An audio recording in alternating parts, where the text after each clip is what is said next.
आज एक खबर यह भी आई कि एनसीबी ने मुंबई में शाहरुख खान के घर पर भी छापा मारा है, लेकिन बाद में पता चला कि एनसीबी की टीम वहां छापा मारने के लिए नहीं बल्कि आर्यन खान से संबंधित कुछ पेपर वर्क पूरा करने के लिए उनके घर पहुंची थी। लेकिन हमारे देश के खास वर्ग ने इसे छापेमारी से जोड़ दिया और फिर इसमें धर्म की भी एंट्री करवा दी।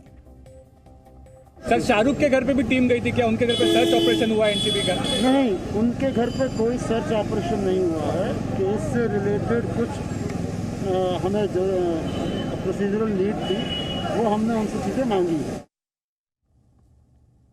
आर्यन खान की बेल कल ही नामंजूर हो गई थी और आज अदालत ने उनकी और बाकी 7 आरोपियों की न्यायिक हिरासत 9 दिन के लिए और बढ़ा दी। यानी अब आर्यन खान को कम से कम 30 अक्टूबर तक जेल में रहना होगा। हालांकि आज सुबह इस मामले में आर्यन खान के वकील ने सेशंस कोर्ट के फैसले को हाई कोर्ट में चुनौती दी है और उन्होंने इस मामले में 22 या फिर 24 अक्टूबर को सुनवाई करने की मांग की थी, लेकिन अदालत ने 26 अक्टूबर की तारीख दी है। अब 26 अक्टूबर को यह तय होगा कि आर्यन खान को हाई कोर्ट जमानत देता है या नहीं।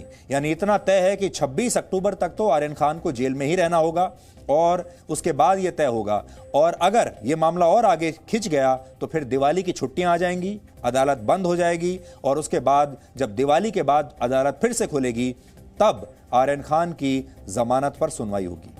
आज एनसीपी की तरफ से यह आरोप लगाया गया कि कोरोना की दूसरी लहर के दौरान जब फिल्म इंडस्ट्री के कई लोग मालदीव्स और दुबई में थे, कई बड़े बड़े एक्टर्स वहां छुट्टियां मनाने के लिए गए थे, उस वक्त एनसीबी के जोनल डायरेक्टर समीर वानखेड़े के परिवार के लोग भी इन्हीं जगहों पर मौजूद थे।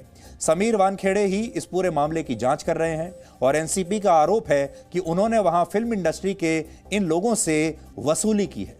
लेकिन समीर वानखेड़े ने इन आरोपों को आज बेबुनियाद बताया और कहा कि वो सरकार से इजाजत लेकर ही अपने परिवार के साथ मालदीव्स में छुट्टियों के लिए गए थे और इस दौरान उनकी किसी से भी मुलाकात नहीं हुई है। उन्होंने ये भी कहा कि वो अपने पासपोर्ट की जांच कराने के लिए तैयार हैं और जेल जाने से भी वो नहीं डरते।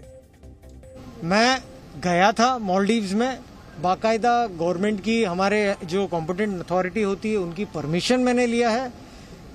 मैं सरकार की परमिशन लेके अपने बच्चों के साथ में, अपने फैमिली के साथ में गया हूं। तो अगर उसे एक्सटॉर्शन कहते हैं तो दिस इज नॉट एक्सटॉर्शन। वो मुंबई का फोटो है और मैं मुंबई में था। मैं तो उनको ये कहता हूं ना कि सच्चाई को कोई चीज की आँच नहीं। देख लीजिए मैं कहां पर हूं, एयरपोर्ट से डेटा ले लीजिए कहां पर हूं मैं। पासपोर्ट होता है, उस चीज के लिए वीजा भी लगता है, पासपोर्ट वीजा भी लगता है, तो वेरीफाई कर ले वो चीज। घटना को लेकर रहेगा इससे पहले भी जो आपके परिवार ये पिछले 15 दिनों से अगर प्रोफेशनलिज्म हो तो मुझे कोई चीज के लिए आपत्ति नहीं है, लेकिन मैं फिर से रिटायरेट करूंगा। एक महिला, एक डेड महिला, उसके ऊपर आप एलिगेशन लगा रहे हो। एक सिस्टर, एक जो बच्चों की माँ है, अब उसका इंस्टाग्राम पे जाके उसकी स्नूपिंग करो, उसके ऊपर आप एलिगेशन लगा रहे हो। उसके ऊपर एक जो 77 ईयर्स का एक वृद्ध है, रिटायर्ड पर्सन है, अब उस पर एलिगेशन लगा रहे हो किस चीज के लिए? जस्ट आपके नेशनल सर्विस करने के लिए? See, I am a central government employ, so I have to take due permissions from my seniors and after that I will take a legal course.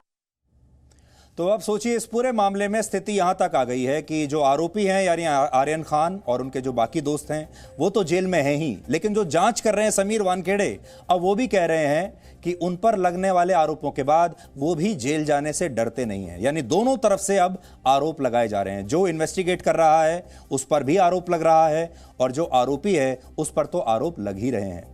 लेकिन इस मामले पर जो लोग राजनीति कर रहे हैं, जो लोग इसका इस्तेमाल अपने अपने फायदे के लिए कर रहे हैं और मीडिया का जो हिस्सा इसे टीआरपी के नए हथियार के तौर पर देख रहा है, उनसे आज हम यही कहना चाहते हैं कि आज आप दूसरों की तस्वीरें खींच रहे हैं, आज दूसरों के पीछे कैमरे भाग रहे हैं, आज आपका फोकस आर्यन खान और अनन्या पांडे पर है, लेकिन इस दुनिया में एक कैमरा ऐसा भी है जिसका फोकस सिर्फ आप पर है और वो कैमरा है आपकी अपनी अंतर आत्मा का, जिसका फोकस हमेशा आप पर रहता है। और अंतर आत्मा के इस कैमरे में ऐसा कोई फिल्टर नहीं जो आपके भी बुरे कामों का या बुरी नीयत का नकली सुंदरता में वो आपको बदल सके।